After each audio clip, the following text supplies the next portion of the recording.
Comme Julien Wenders est rentré au Kenya, on s'est rendu à Genève pour voir l'entraîneur du nouveau détenteur du record d'Europe du 10 km sur route, Marco Jäger. Bonjour. Bonjour, merci d'avoir fait le déplacement déjà. Waouh, hein. Comment ça va? Très bien, très bien. J'ai le sourire aussi accroché que le Julien, j'imagine, et que tous les gens qui le suivent avec passion. C'est un exploit, c'est sûr, et surtout à cette période de l'année, c'était un peu inattendu, hein, quand même. 27 minutes 32 secondes, c'est près d'une minute plus vite que l'ancien détenteur du record suisse, Marcus Riffel, la légende Marcus Riffel. Bon, écoutez, il faut quand même mettre ça dans le contexte. Moi, je suis un vieux et je sais qu'à l'époque, les 10 km sur route, c'était pas une course très prisée. Hein. Soyons relatifs. Riffel aurait aussi fait dans les 27-30, 25-40, ça c'est sûr. Mais je crois qu'il arrive quand même dans un niveau gentiment où, oui, il y a peu de Suisses qui ont évolué à ce niveau-là, en fait, sur les plus longues distances en tout cas. Ouais. Il faut que tu nous racontes comment c'est possible si tôt après la reprise.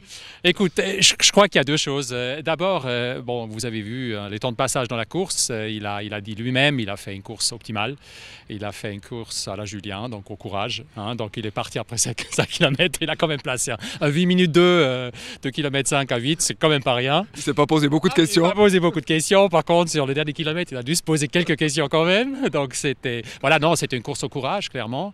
Et puis pour moi, c'était parce qu'il y avait quand même quelques frustrations, notamment au championnat d'Europe. Et c'est la confirmation aussi que la forme était aussi excellente qu'on pensait, probablement mieux qu'on ne pensait.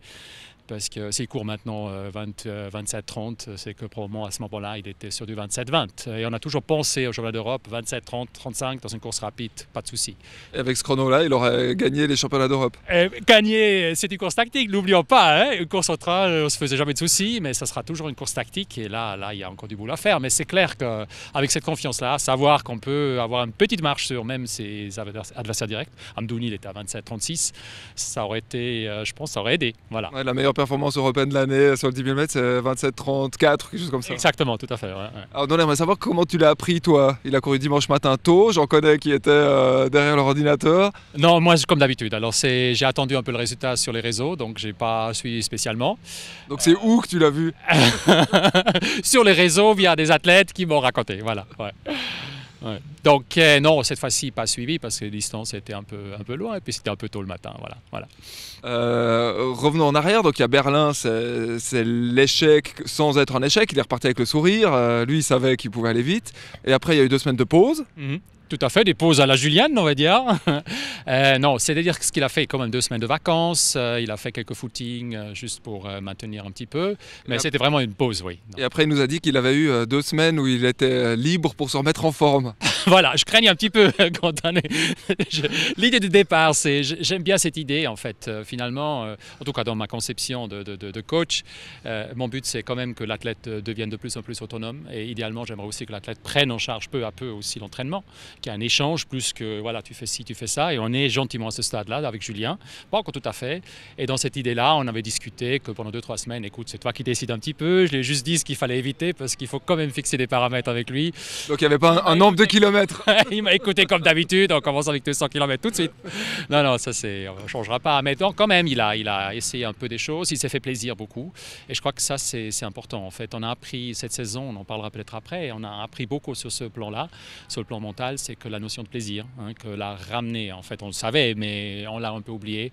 Je crois que ça ne suffit pas à être mentalement vraiment sharp et être là, mais il faut avoir du plaisir à ce qu'on fait. Et puis là, il a vraiment eu 2 semaines de vacances où vraiment c'était des vacances où il a adoré. 2 semaines où il s'est fait plaisir, ça fait 4 semaines, c'était un joli break. Ouais. Et après, il y a eu 3 entraînements et cette course de folie. Exactement, voilà. Donc, c'est pas ces entraînements-là qui ont créé ces courses-là, non, je dirais. Pour moi, c'est un peu, en fait, c'est le résultat de ce qu'on avait fait. Il a fait énormément de progrès, il était en une forme assez splendide avant les championnats d'Europe et on a vu ça à l'entraînement, mais malheureusement pas tout à fait en compétition, en tout cas pas dans les temps. Hein. Et je pense que là, on voit finalement que le travail qui a été accompli dans la deuxième moitié de la saison. Donc Berlin, c'est peut-être lié aussi à la chaleur, la différence de température, voilà, la pression. Bravo sur Berlin, donc en exclusivité pour Atlas CH, je pense qu'on sait bien. Non, bon, je pense Berlin, deux choses. Je crois que sur le 10 000 mètres, je crois qu'il faut donner une belle fessée au coach. Donc il a raté une coche là parce que arrivé 2 jours avant les championnats avec ces changements de température, c'était un peu une folie. Donc là, effectivement, si c'était à refaire, on le fera un peu mieux. Deuxième fessée va à l'athlète parce qu'on avait déjà dans la préparation, on avait discuté beaucoup à Saint-Moritz. Il y avait plusieurs séances qui étaient prévues dans le plat, dans la chaleur. À chaque fois, il a trouvé une excuse pour ne pas la faire parce qu'il estimait qu'un training, ça suffisait. Bon voilà, il a vu. Et puis après le jour même, il y a eu vraiment un gros couac. Julien a oublié de boire en fait. Donc il est arrivé à la course. Et puis, je ne sais pas si vous avez vu la course à la télé. Après déjà le premier tour, le premier qui court pour chercher un verre, c'était lui parce qu'il avait vraiment soif. Et donc il a un peu pris trop de café aussi avant la course, ce qui était une erreur. Donc le gars, il s'accroche pendant 6-7 km et il est mort contre sa barre, quoi, en fait. C'est dommage. Mais c'est dommage parce que c'était sur 10 kg, il avait vraiment ses chances de médaille et je reste convaincu qu'il aurait pu faire une médaille.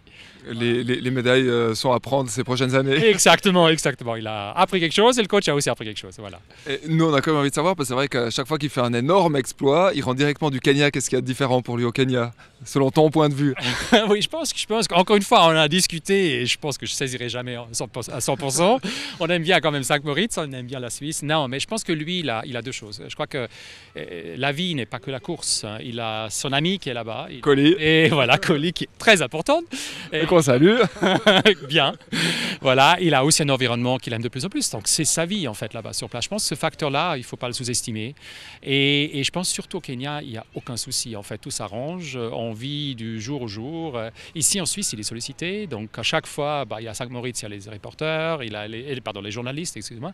On les aime bien entendu, mais pour lui, c'est une contrainte. Et ces petites choses, en fait, lui coûtent beaucoup sur le plan mental. Voilà. La suite du programme, donc là le coach se dit ouf, c'est très vite, très vite, trop vite à la reprise évidemment, mais bon, tout ce qui est bon est très bon à prendre. Comment vous allez construire la suite? Voilà, donc je pense que sur 10 kills, finalement on valide les progrès faits, donc je pense que c'est à prendre, comme tu dis justement. Je ne crois pas que ce sera la fin, je suis assez confiant qu'il y a encore des réserves, parce qu'on a vu les 2 derniers kilomètres, donc un 2,59, on traduit en 2,45, on est vite plus bas, donc je crois qu'il y a encore quelque chose à faire. Maintenant, est-ce que ça vient cette année ou ça viendra au printemps prochain, on verra bien.